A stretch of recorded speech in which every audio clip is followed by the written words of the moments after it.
4절에서 8절입니다.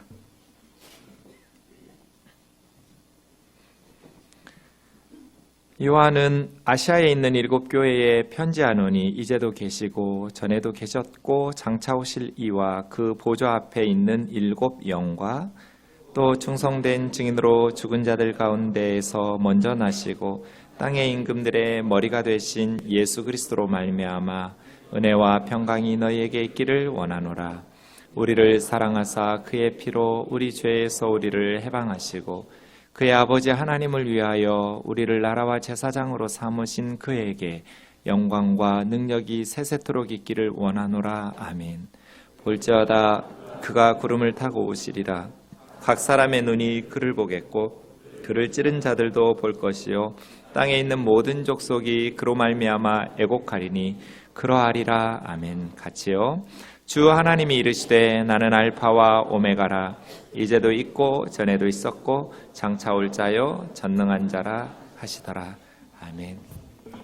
오늘부터 한 달 동안 요한계시록 말씀을 묵상하도록 하겠습니다.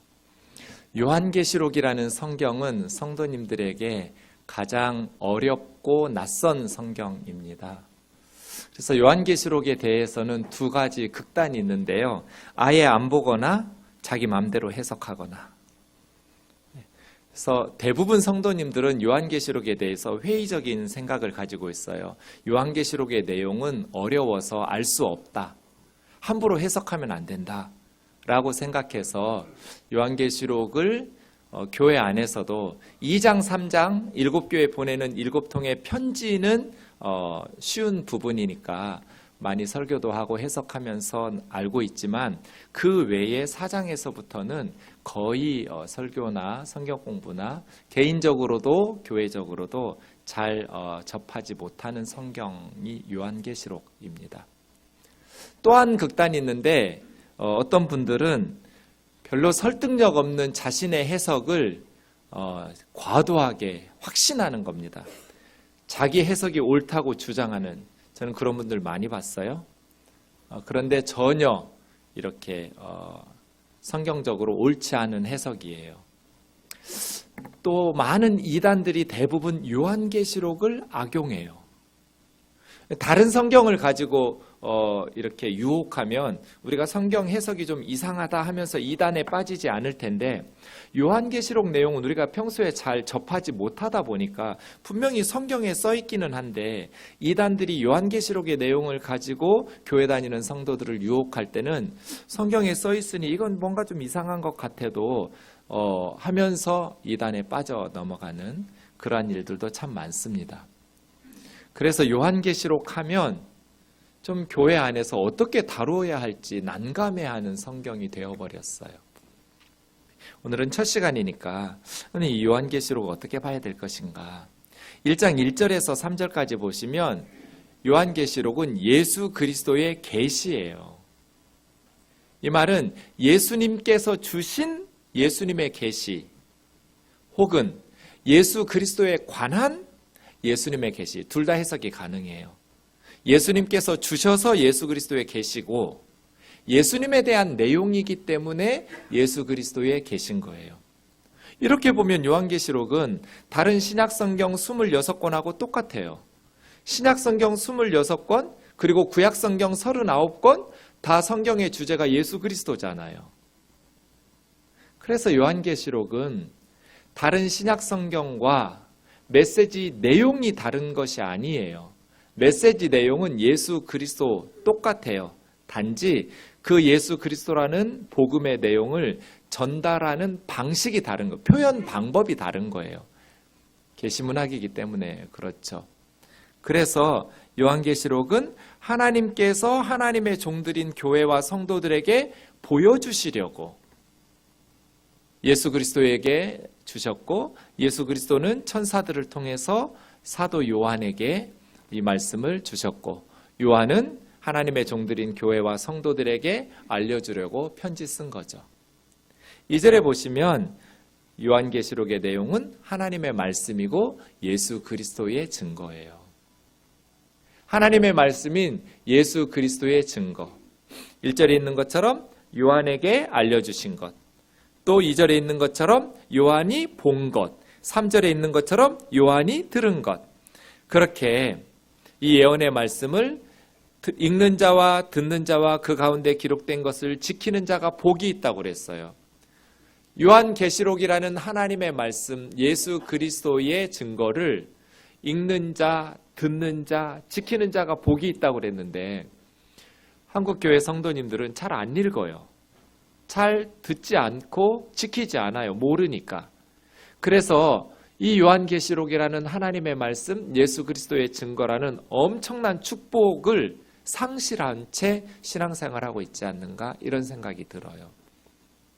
그래서 요한계시록의 말씀을 우리가 바르게 살펴보는 것들이 필요하다. 하나님께서 계시록을 통해서 우리에게 주시려고 하는 그러한 영적인 유익, 말씀의 축복을 받아 누릴 수 있기를 원합니다. 계시록의 말씀을 보면 9절에서부터 좀 보시죠. 10절까지 보시면 요한이 반모라는 섬에 있었어요. 예수 그리스도의 복음을 전하다가 반모라는 섬에 유배당하고 있을 때 사도 요한이 이 반모라는 섬에 반모라는 섬은 터키 밑에 있는 작은 섬인데 위치는 터키 밑에 있지만 소유권은 지금 그리스가 가지고 있어요. 터키 아래에 있는 그리스 소유의 섬에 유배당하고 있을 때 주의 날, 일요일에, 주일날에 성령의 감동을 받고 환상을 보기 시작했어요. 그러니까 꿈꾼 게 아니에요. 성령께서 갑자기 요한을 통해서 보여주시고 들려주시는 것을 11절에 있는 것처럼 편지로 써서 7교회로 보내라는 거예요. 지금 터키 지방에 있는 소아시아 7교회에 편지로 써서 보내라 해서 요한이 보고 들은 것을 편지로 써서 보냈어요. 그러면 요한계시록은 서신서예요. 편지죠. 여러분 편지를 해석할 때 제일 중요한 게 뭐예요? 편지를 읽을 때 이 사람이 그 사람들에게 편지를 왜 썼는가 이거죠. 그러니까 요한계시록을 읽으실 때는 소아시아 7교회에 왜 이 편지를 보냈는지를 생각하시면서 읽어야 돼요. 대부분 성도님들이 요한계시록을 마지막 재림 직전에 종말의 때에 있을 일들에 대해서 기록한 거라고 생각해요. 물론 그런 내용도 있지만 종말에 있을 일들을 알려주는 이유가 뭐겠어요? 종말에 살아갈 성도들을 위해서가 아니라 초대교회 7교회 성도들에게 그리고 그 주변에 있는 소아시아 교회 성도들에게 읽으라고 준 거거든요. 1차적으로. 그러니까 초대교회 성도들의 상황, 그들의 상황이 어땠어요? 예수 그리스도 때문에 순교당하고 감옥에 가고 수많은 박해적 상황에서 그 성도들의 신앙을 붙들어주기 위해서 하나님께서 요한을 통해서 편지 쓰게 하신 거죠. 편지라는 거예요. 서신서예요. 그런데 이 편지가 계시적 문학의 특징으로 쓰여졌어요. 계시문학의 특징은 한 단어로 초월성이라고 말할 수 있어요. 뭘 초월하는가? 시간과 공간을 초월해요. 다른 신약 성경 26개는 그 편지를 쓰는 성경을 쓰는 저자가 시간과 공간에 얽매여요. 그래서 공간적으로 눈에 보이는 것만 쓸 수 있어요. 자기가 경험한 것. 시간적으로 자기가 듣고 본 것만 쓸 수 있어요. 그런데 요한은 시간과 공간을 초월해서 하나님께서 보여주시고 들려주셨어요. 과거, 현재, 미래 다 보여주세요. 그리고 천국, 지옥, 땅, 바다 다 보여주세요. 그렇게 들려주세요. 그러니까 반모섬에 몸은 있지만 요한이 보고 들은 것은 하나님께서 성령 안에서 그에게 인도하는 대로 시간과 공간에 얽매이지 않고 초월적으로 돌아다니면서 보게 하셨어요. 그런 계시문학의 특징이에요. 그래서 항상 계시록을 읽으실 때는 지금 요한의 몸이 반모섬에 있지만 하나님께서 성령 안에서 그에게 보여주시고 들려주시는 것들을 편지로 써서 보냈다라는 생각을 하시면서 해석하시면 돼요. 계시문학은 꼭 해리포터나 반지의 제왕 같은 영화예요. 우리 아이가 유치원 다닐 어린 때 해리포터라는 영화가 처음 한국에 방영됐어요.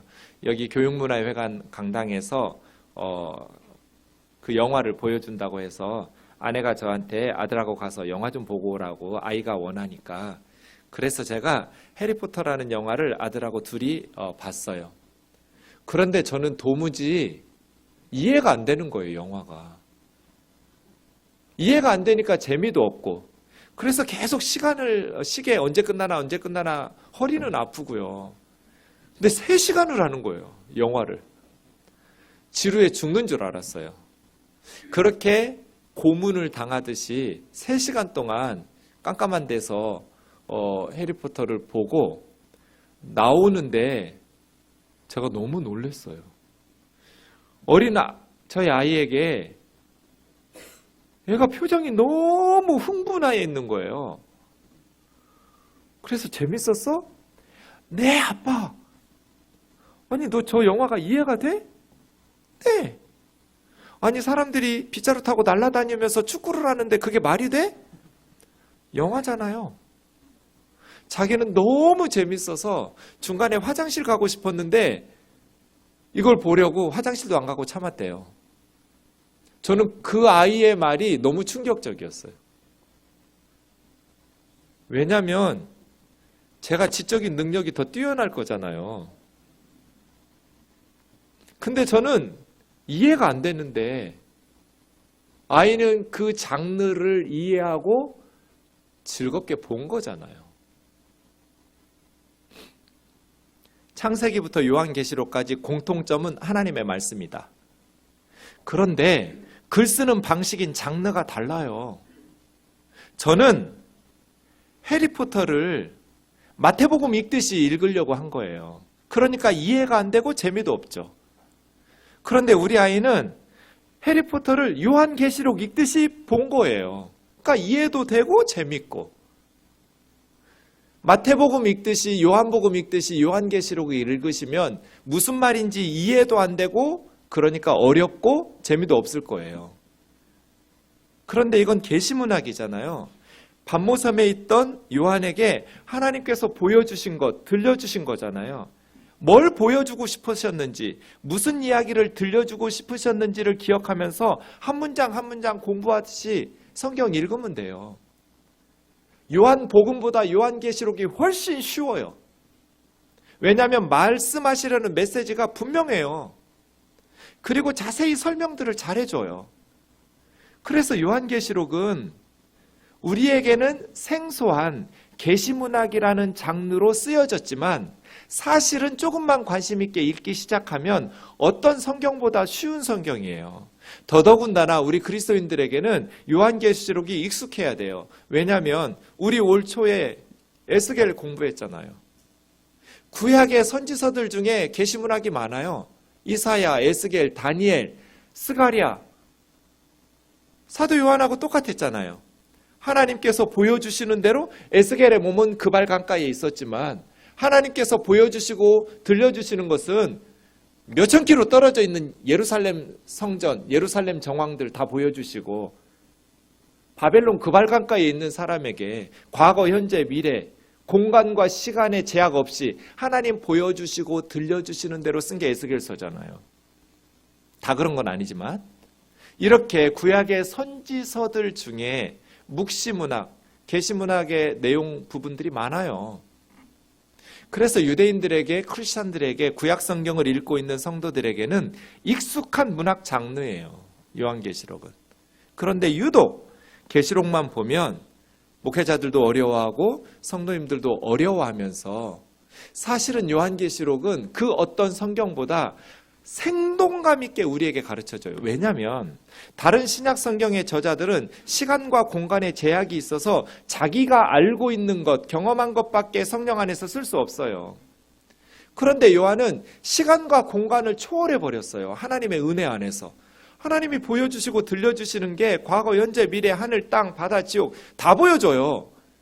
그러니까 그 어떤 성경보다 우리에게 생동감 있게 예수 그리스도의 복음을 전해줘요. 요한계시록을 읽으면 너무 신나요. 요한계시록을 읽었는데 해리포터 영화를 보고 나온 아빠의 모습처럼 계시록을 읽었다면 성경 잘못 읽은 거예요. 해리포터라는 영화를 보고 나온 유치원생 아들의 모습처럼 요한계시록을 읽었다면 제대로 읽은 거예요.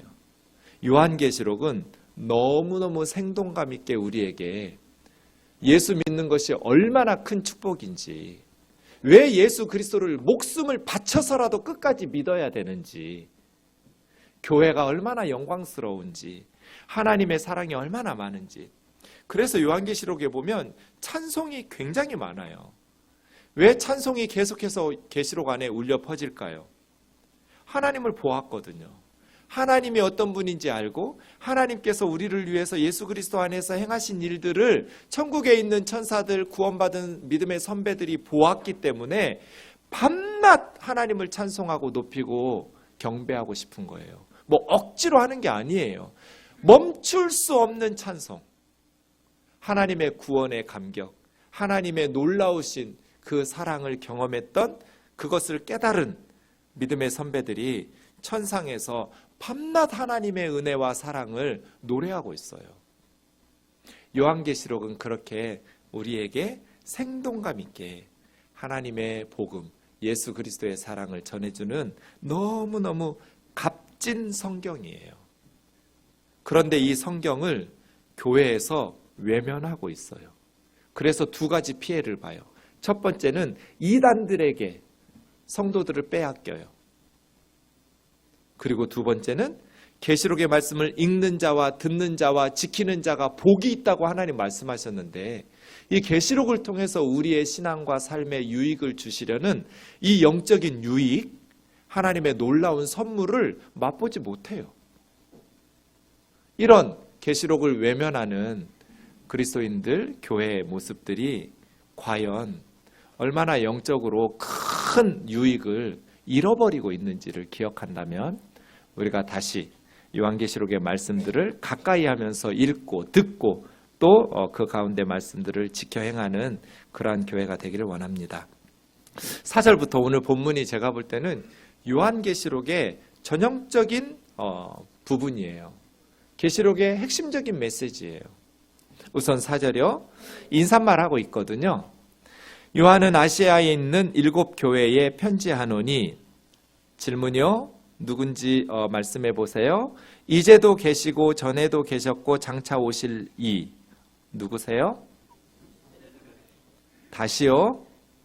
이제도 계시고 전에도 계셨고 장차 오실 분 누구예요? 그의 보좌 앞에 있는 7 영, 이분은 누구예요? 점점 조용해지고 있어요. 여러분 신나게 대답하실 분이 나왔어요. 또 충성된 증인으로 죽은 자들 가운데서 먼저 나시고 땅의 임금들의 머리가 되신 분, 이분은 누구예요? 예, 써놨죠. 예수 그리스도라고. 네. 그 예수 그리스도로 말미암아 은혜와 평강이 너희에게 있기를 원하노라. 지금 인사하고 있잖아요. 편지니까. 은혜와 평강이 있기를 원하는데, 그 은혜와 평강이 누구로부터 오냐면 이제도 계시고 전에도 계셨고 장차 오실 이, 이분 누구예요? 혼란이 오고 있어요. 그의 보좌 앞에 있는 7 영, 이분은요? 성령이시죠. 7은 완전수니까 완전한 성령. 그러면 이제도 계시고 전에도 계셨고 장차 오시리 예수 그리스도, 또 예수 그리스도의 보좌 앞에 있는 성령, 충성된 증인으로 죽은 자들 가운데서 먼저 나시고 땅의 임금들의 머리가 되신 예수 그리스도로 말미암아 은혜와 평강이 있기를, 예수 그리스도와 성령과 예수 그리스도로 말미암아 은혜와 평강이 너희에게 있기를 원하노라. 뭔가 좀 이상하지 않아요? 누구 빠지신 것 같지 않아요? 성부 하나님 빠졌죠? 그죠? 그러면 잘 대답하세요. 이제도 계시고 전에도 계셨고 장차 오실 분 누구예요? 성부 하나님이에요. 근데 왜 여러분 계속 아직도 예수 그리스도라고 그래요? 하나님이 장차 오실 분인가? 장차 오실 분이니까 예수 그리스도 아닌가? 라고 생각하는 거예요. 하나님은 지금도 계시고 전에도 계셨고 장차 오실 거예요. 8절 보세요. 주 하나님이 이르시되 나는 알파와 오메가라. 이제도 있고 전에도 있었고 장차 올 자요. 전능한 자라 하시더라. 하나님이 이제도 계시고 전에도 계셨고 장차 오실 분이에요.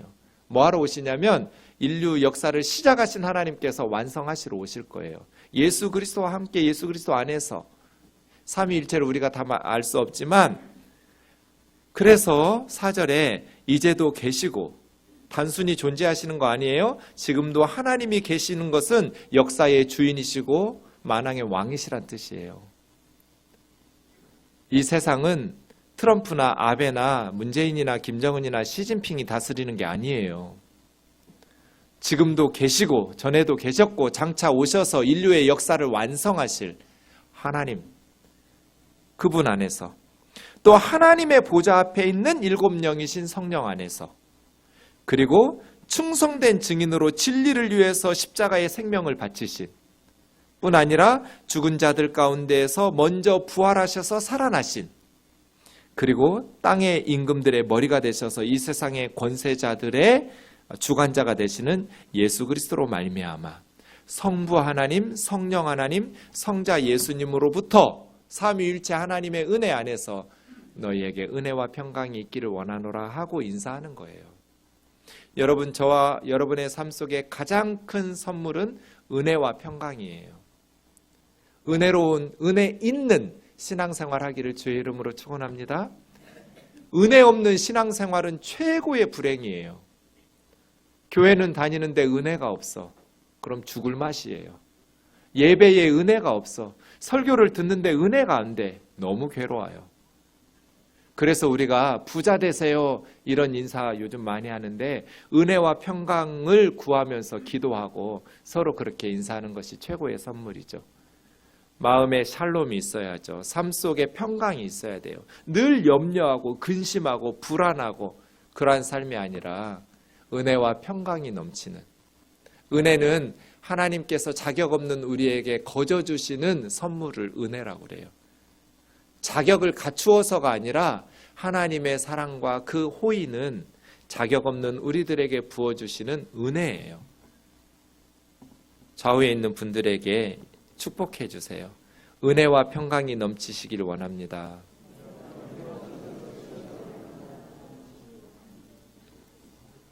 네. 혹시 미운 사람이 있으면 은혜 없는 신앙생활 하시기 바랍니다. 그건 죽으라는 거예요. 우리에게 필요한 것, 하나님과 성령님과 예수 그리스도로부터 임하는 은혜, 그리고 하나님과 성령님과 예수 그리스도 안에서 주어지는 샬롬, 평강, 그 은혜와 평강이 우리의 마음을 다스릴 수 있기를 원합니다. 5절 하반절에서부터는 기독교가 무엇인가, 성경에서 이야기하고픈 메시지 내용이 다 응축되어 있어요. 4가지를 이야기하고 있는데요. 첫 번째는 우리를 사랑하사, 두 번째는 그의 피로, 세 번째는 우리를 죄에서 해방하시고 그 아버지 하나님을 위하여 나라와 제사장으로 삼으심, 그리고 네 번째는 영광과 능력이 세세토록 예수 그리스도에게 있을지어다 하는 찬송. 이 4요소로 이루어져 있는데요. 첫 번째는 구원에, 왜 우리를 죄에서 해방하시고 아버지 하나님을 위하여 나라와 제사장으로 삼으셨는지 그 구원의 원인이에요. 예수님께서 왜 십자가에 죽으셨어요? 우리를 죄에서 해방하시려고. 우리를 하나님 아버지를 위하여 하나님의 나라 왕같은 제사장으로 삼아주시려고. 이걸 구원이라고 해요. 그런데 왜 예수님이 그 구원을 우리에게 베풀어 주시기를 원하셨어요? 사랑하셨기 때문이에요. 그래서 이것은 구원의 원인, 우리를 사랑하사. 여러분, 사탄의 목적이 뭘까요? 우리와 하나님 사이를 이간질시키는 거예요. 그렇죠? 사단의 목적은 성도들과 하나님 사이를 이간질시키는 것. 성도들과 하나님 사이를 이간질시키기 가장 좋은 방법이 뭘까요? 성도들이 하나님에 대해서 불평하고 원망하고 의심하는 거예요. 여러분, 창세기 3장에 선악과 사건이 일어날 때 사탄이 맨 처음 하와에게 한 질문이 뭐예요? 정말로 하나님께서 이 동산 모든 나무 실과를 먹지 말라 하시더냐? 여러분, 이 질문 속에 들어있는 아주 교활한 독소가 뭐예요? 하나님의 풍성하신 사랑을 의심하게 하는 거예요. 하나님하고 이간질시키는 거예요. 호들갑 떨면서 하나님은 너를 사랑하지 않아. 모든 나무 실과를 먹지 말라고. 너에게는 너무나 인색한 하나님이야. 그런 하나님 어떻게 사랑할 수 있어요? 지금도 현대인들에게 사탄은 하나님의 풍성하신 사랑을 의심하게 해요. 그래서 하나님과 우리 사이를 이간질시키는데 그리스도인들이 대부분 넘어가요. 사탄의 전략에 속아 넘어가요. 그래서 하나님을 생각하면 가슴이 뛰고 너무 감사하고 설레고 기쁘기보다는 왠지 좀 서운하고 가슴이 냉랭해져요. 왜요? 하나님은 하나 먹지 말라고 하셨는데 사탄은 모든 나무 실과 먹지 말라 하시더냐? 이렇게 뒤집어 놓는데 기도 제목 없는 사람이 어디 있어요? 우리가 기도하는 대로 다 응답받는 사람이 어디가 있어요? 하나님이 금지하신 한두 가지 있거든요. 이 세상에 기도 제목 없는 가정은 없어요. 문제 없는 인생은 없어요. 성도들이 그걸 위해서 기도할 때마다 다 즉각 들어주시지도 않아요. 그러니까 사탄이 거봐, 너에게는 남들 다 주는 돈도 안 주시고 건강도 안 주시고 자녀도 안 주시고 직장도 안 주시고 그렇게 기도해도 응답도 안 주시고 하면서 하나님의 그 풍성하신 우리를 향한 사랑을 의심하게 하면서 이간질시켜요. 여러분, 그렇게 혹시 신앙생활하고 있지는 않나요? 원인이 뭐예요?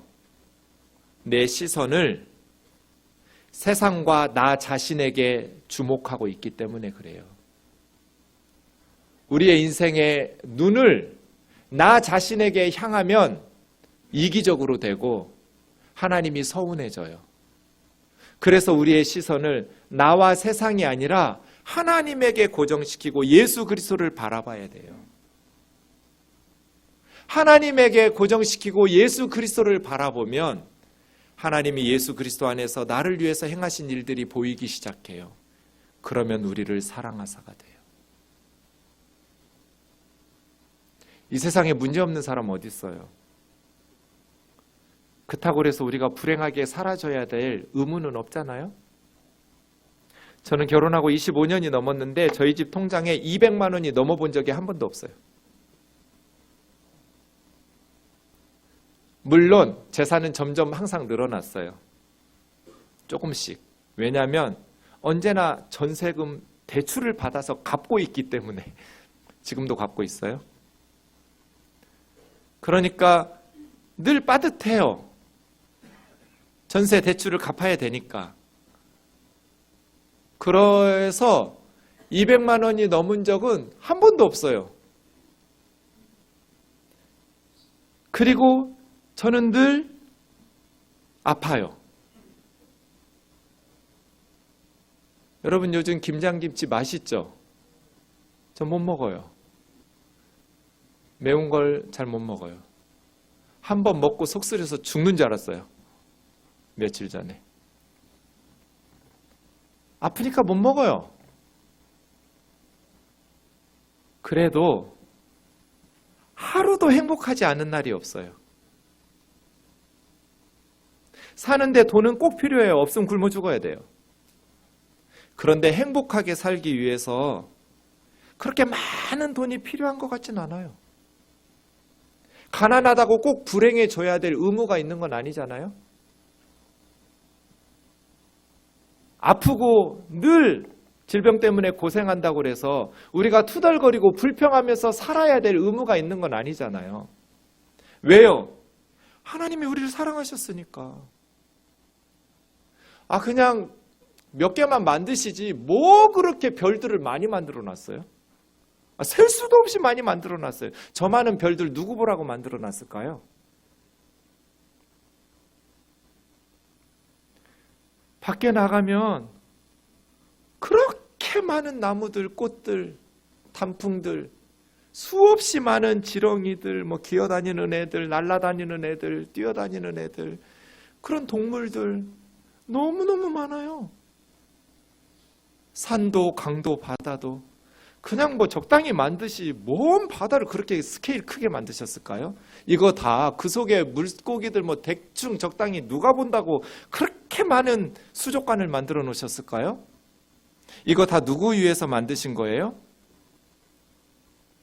우리를 위해서 만드신 거예요. 하나님이 우리에게 인색하셨어요? 그런데 왜 하나님의 풍성하신 사랑에 대해서 우리는 감동을 안 해요? 내 이름으로 등기가 안 돼 있어서. 우리 집 울타리 안에 그 공원이 없어. 그 나무가 없으니까. 근데 꼭 내 이름으로 등기돼 있어야 돼요? 하나님 이름으로 등기돼 있으면 되지? 사탄은 계속해서 우리에게 하나님과의 관계를 파괴시켜요. 그런데 그리스도인들이 사탄의 음성에 귀를 기울이고 속아 넘어가요. 그래서 이 아름다운 인생을, 찬란한 인생을 행복하게 살지를 못해요. 여러분, 이 땅에서의 삶이 얼마나 값지냐면 아무리 천국에서 우리가 하나님을 수준 높게 예배하고 경배해도 이 세상에서의 신앙생활은 다시는 할 수 없어요. 보지 않고 믿는 믿음은 불가능해요. 천국에서는. 천국에서의 우리의 순종과 찬양과 예배가 지금 우리보다 훨씬 수준 높겠죠. 완벽하니까요. 죄가 없어요. 찌꺼기와 불순물이 없어요. 그에 비해서 이 땅에서의 우리의 예배와 신앙생활은 늘 불순물과 찌꺼기가 들어있어요. 넘어지고 자빠지고 허물이 많아요. 그럼에도 불구하고 저는 어떤 의미에서 천국에서보다 지금 이 땅에서 우리의 삶이 훨씬 더 가치 있다.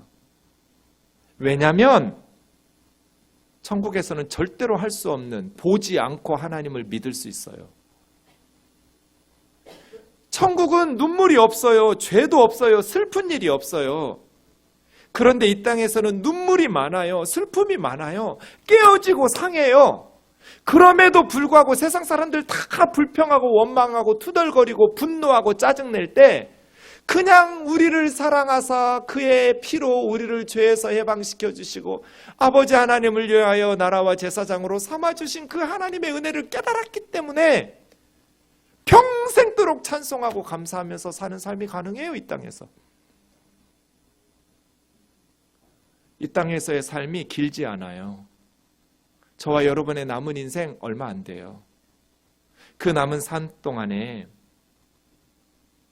천국에서는 다시 할 수 없는 이 소중한 하루하루를 아무 감정 없이, 아무 은혜에 메말라버린, 하나님을 향한 어떤 뜨거움과 열정도 없는, 어떤 감사와 찬송도 없는, 형식적으로 습관적으로 나와서 예배하는 그러한 불행한 삶을 살지 않기를 주의 이름으로 축원합니다. 하나님 우리 사랑하셨어요. 우리가 아무리 누군가를 사랑해도 우리 아들과 딸을 대신 죽으라고 내주진 않아요. 얼마나 더 사랑해야 돼요? 하나님께서 우리를 위해서 만들어 놓은 이 엄청난 우주를, 우리의 삶의 순간에 매 순간 만나는 이 엄청난 생명의 역사들을 우리는 내 이름으로 되어 있지 않고 남들보다 더 많이 가지지 않았다라는 그 어리석은 생각, 사탄의 설득에 넘어가 버려서 하나님을 향해서 배반하고 하나님을 향해서 마음을 닫고 하나님 생각하면 서운하고 섭섭하고 뭐가 그렇게 불평이 많아요. 가난해도 병들어도 누구나 다 그렇게 불평하고 살지 않아요. 보석과 같이 빛나는 믿음으로 너무 하나님의 은혜에 감사하다고 고백하고 찬송하면서 사는 그리스도인들이 너무 많아요. 이 세상에는. 사랑하는 자매 형제 여러분, 우리를 사랑하신 그 하나님의 사랑을 노래하면서 옆에 있는 지체들을 소중히 여기면서 하나님의 사랑으로 그 차가운 마음들을 녹여내는 그래서 이 세상을 따뜻하게 만들어가는 그리스도인으로 살기를 주의 이름으로 축원합니다. 인상 쓰지 마세요. 우리는 인상 쓸 자격이 없어요. 이 예수님의 사랑을 받았기 때문이에요. 우리를 사랑하사. 그래서 계시록은 찬송을 하지 않을 수가 없었어요. 그 하나님의 사랑이 너무 감격스러워서 도저히 입을 다물고 있을 수가 없었어요. 하나님이 어떤 분인지 알고 나면, 하나님이 나 때문에 예수 그리스도의 십자가 안에서 무엇을 행하셨는지를 깨닫고 나면 멈출 수가 없어요, 찬송을. 그 하나님의 은혜가 너무 감사해서 그 주님과의 첫사랑, 그 은혜가 회복되기를 원합니다. 예수 그리스도의 피, 십자가의 보혈로 우리의 죄에서 씻어주셨어요. 계시록에 보면 구원받은 성도들이 흰옷을 입고 있어요. 왜 흰옷을 입고 있을까요? 어린 양의 피로 씻었기 때문이에요. 그의 피로. 이게 구원의 방법이에요. 우리를 사랑하신 것이 구원의 이유였다면 우리를 구원하시는 방법은 예수의 피예요. 그래서 기독교의 유일성, 오직 예수예요. 다른 이름을, 구원받을 수 있는 이름을 주신 적이 없어요. 그래서 종교다원주의는 틀린 거예요. 오직 예수, 그의 피 때문에. 우리가 선행으로 아니면 득도함으로 종교적 율법을 지켜서 구원을 받을 수 있다면 굳이 교회 안 나와도 돼요. 다른 종교도 다 착하게 살라고 선행을 말하잖아요. 그런데 우리를 죄에서 해방시키실 분은 우리의 선행이 아니라 예수 그리스도의 십자가의 피예요. 하나님께서 우리 죄를 예수 그리스도에게 덮어씌워서 십자가에서 진노하시면서 죽이셨어요. 피 쏟고 죽게 하셨어요. 세상 죄를 지고 가는 하나님의 어린 양으로. 그래서 그의 피, 예수 유일성. 천하 인간에게 구원을 주실 만한 다른 이름이 없다. 다른 분들은 하나님의 심판대 앞에 가서 나 이렇게 착한 일 했고요, 저렇게 착한 일 했고요, 이렇게 바르게 살았다고 막 나 천국 좀 보내달라고 할 때 우리는 한마디만 하면 돼요. 예수 믿었는디? 예수. 주님, 나는 죄인입니다. 주님, 나는 죄인입니다. 그런데 제가 하나님의 약속의 말씀 붙잡고 예수 믿었습니다. 한마디면 돼요. 우리의 구원은 나의 의로움, 선행이 아니라 그의 피기 때문이에요. 우리는 예수 그리스도의 십자가의 피로 모든 더러운 죄를 씻어서 흰옷을 입어요. 계시록에 보니까 구원받은 성도들은 다 흰옷 입고 있어요. 세상의 더러운 영적인 타락과 윤리적인 타락에 물들지 않았던 순결한 사람들이라는 거잖아요. 우리가 그렇게 순결해요? 그렇게 거룩하고 항상 경건하게 바르게 살아요? 깨끗하게? 아니에요. 그래서 계시록은 어린 양의 피로 씻어서 희게 되었다. 그의 피로. 구원의 방법이에요. 세 번째는 구원의 결과가 두 가지예요. 첫 번째는 죄에서 해방시켜 주신 것. 죄로부터 해방되었어요. 그리고 두 번째, 하나님 아버지에게 나라와 제사장이 되었어요. 그냥 죄에서 해방이 끝이 아니에요. 사명이 있어요. 우리의 사명이 뭐예요?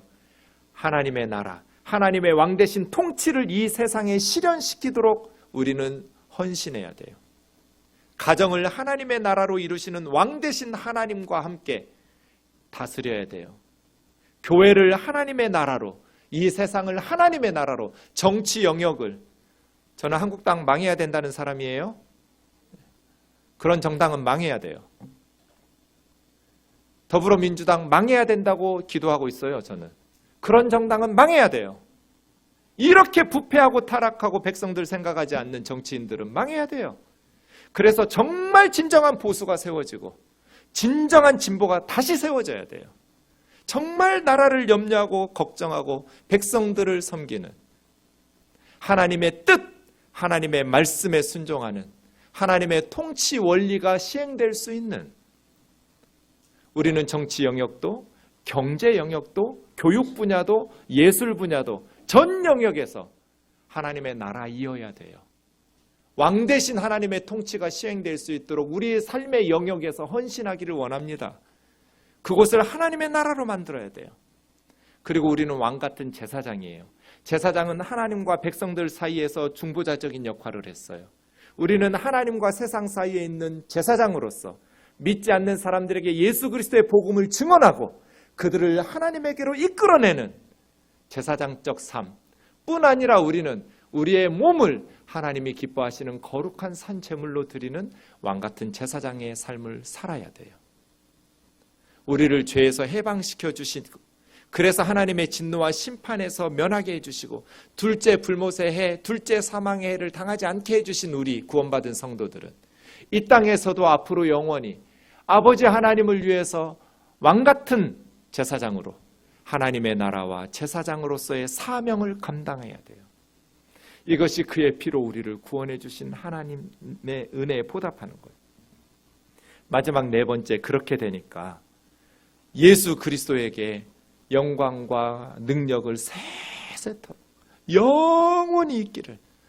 이건 찬송과 예배가. 존 스타트 책에 보니까 어느 교회 예배들에 가면 장례식장에 온 것 같다. 이게 예배가 아니라 장례식장 같다. 왜 이렇게 우울한지. 다들 졸고 있어요. 다들 침울해요. 또 어느 교회 예배 가면 너무 경박하다. 그래서 하나님의 위엄이 없어요. 그러나 기독교의 예배는, 기독교는 기쁨의 종교이며 모든 예배는 축제여야 된다. 왜?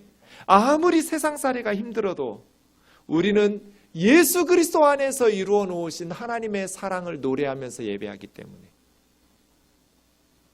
초대교회 그 엄청난 박해 가운데에서도 성도들이 모이면 그 박해받는 세상을 이야기하지 않고 그 죄와 사망의 그늘에서 건져내 주신 예수 그리스도와 하나님의 사랑을 이야기하면서 노래하기 때문에 이런 찬송이 울려 퍼져. 우리 생동교회 예배가 기쁨으로 충만할 수 있기를 원합니다. 세상에서 우리가 하는 일들이 때로는 형통해서 열매 맺기도 하고, 때로는 그렇게 수고하고 노력함에도 불구하고 실패하고 좌절하고 낙심하기도 하지만, 삶의 모든 순간에 우리를 사랑하신 예수 그리스도 안에서, 그의 피로 우리를 하나님의 자녀로 삼아주신 하나님의 은혜 안에서 예수 그리스도를 향한 찬송이 끊임없이 울려 퍼질 수 있는 교회가 되기를 원합니다. 만일 내 입술에서, 내 마음에서 찬송이 울려 퍼지지 않고 있다면 뭔가 잘못된 거예요. 은혜를 회복하고 주님과의 복음 안에서 첫사랑을 회복하셔야 돼요. 나를 사랑하신 예수 그리스도를 봐야 돼요. 7절, 8절 이 말씀이 이루어질 겁니다. 볼지어다 그가 구름을 타고 오시리라. 각 사람의 눈이 그를 보겠고 모든 사람, 세상 모든 사람의 눈이 다시 오실 주님을 볼 거예요. 이단의 교주들처럼 한국에 살짝 오지 않아요.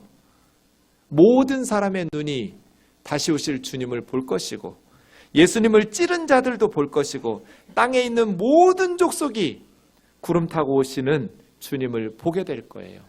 그때 뭐 할 거냐면 그 주님으로 말미암아 십자가에서 찢어진, 벌거벗고 찢기신 예수님을 보면서 애통하면서 통곡하게 될 거예요. 진정한 회개는 나 때문에 십자가에서 고통받으신 예수 그리스도를 보게 될 때 해요. 예수 그리스도를 바라보게 될 때 세상 모든 사람들이 애곡을 할 거예요. 우리를 위해서 주님이 저렇게 죽으셨구나. 내 죄 때문에 우리 예수님이 저렇게 벌거벗고 십자가에서 죽으셨구나. 찔림 받았구나. 를 깨닫게 될 때 경악을 하면서 세상 모든 사람들이 애통하면서 통곡을 할 거예요. 주님의 재림의 날에는 하나님께서 모든 사람들에게 진실을 밝히시면서 예수 그리스도를 깨우쳐 주시고 회개의 심령을 부어주셔서 애곡하는, 그래서 후회하게 될 거예요. 예수 믿지 않은 사람들이 내가 왜 저 예수님을 외면했던가.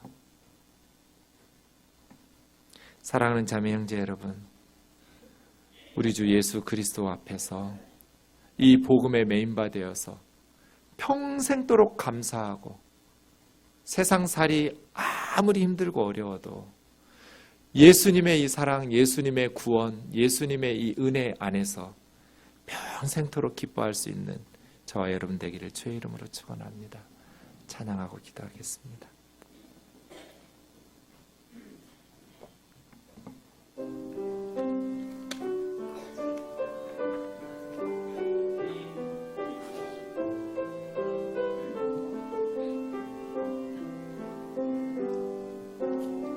우리를 사랑하사 그의 피로 우리를 죄에서 해방하시고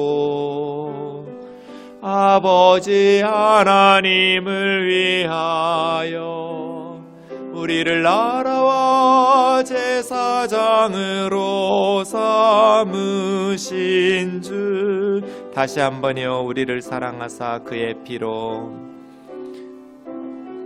우리를 사랑하사 그의 피로 우리를 죄에서 해방하시고 아버지 하나님을 위하여 우리를 나라와 제사장으로 삼으신 주, 영광과 능력에 세세토록 있기를 원하노라. 영광과 능력에 세세토록 있기를 원하노라. 영광과 능력에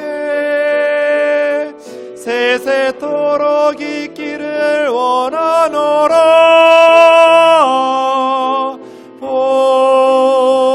볼지어다 주가 구름 타고 오시리라. 형제님들만요, 우리를 사랑하사 그의 피로 우리를 죄에서 해방하시고 아버지 하나님을 위하여 우리를 나라와 제사장으로 삼으신 주, 자매님들만요, 우리를 사랑하사 그의 피로 우리를 사랑하사 그의 피로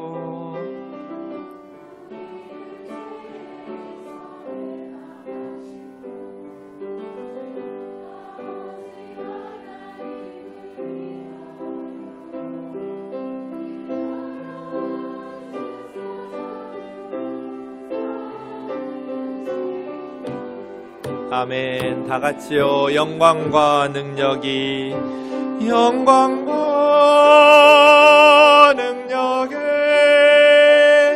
세세토록 있기를 원하노라. 영광과 능력에 세세토록 있기를 원하노라. 영광과 능력에 세세토록 있기를 원하노라.